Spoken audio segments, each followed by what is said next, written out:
السلام علیکم ورحمۃ اللہ وبرکاتہ۔ اعوذ باللہ من الشیطان الرجیم، بسم اللہ الرحمن الرحیم۔ حضرات حسنین کریمین رضی اللہ عنہما کی سام کے ذریعے حفاظت کا عجیب واقعہ۔ حضرت سلمان رضی اللہ تعالیٰ عنہ فرماتے ہیں کہ ہم لوگ حضور نبی کریم صلی اللہ علیہ وآلہ وسلم کے ارد گرد بیٹھے ہوئے تھے کہ اتنے میں حضرت ام ایمن رضی اللہ تعالی عنہا آئیں اور انہوں نے کہا، یا رسول اللہ صلی اللہ علیہ وسلم، حسن اور حسین رضی اللہ تعالی عنہما گم ہو گئے ہیں۔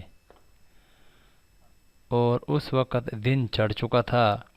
حضور نبی کریم صلی اللہ علیہ وآلہ وسلم نے صحابہ سے فرمایا، اٹھو اور میرے دونوں بیٹوں کو تلاش کرو۔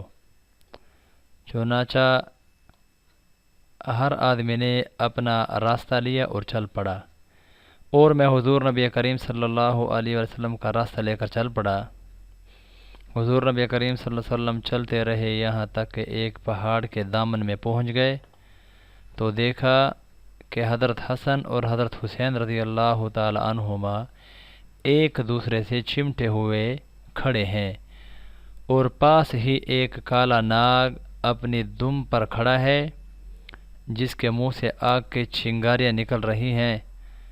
غالباً اللہ نے ناگ بھیجا تھا کہ بچوں کو آگے جانے سے روکے۔ حضور نبی کریم صلی اللہ علیہ وسلم جلدی سے ناگ کی طرف بڑھے۔ اس ناگ نے حضور علیہ الصلوۃ والسلام کو مڑ کر دیکھا اور چل پڑا اور ایک سوراخ میں داخل ہو گیا۔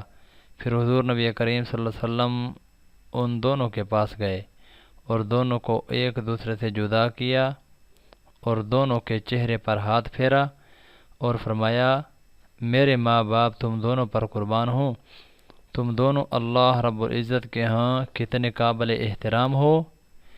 پھر ایک کو دائیں کندھے پر اور دوسرے کو بائیں کندھے پر بٹھا لیا۔ میں نے کہا، تم دونوں کو خوشخبری ہو کہ تمہاری سواری بہت ہی عمدہ ہے۔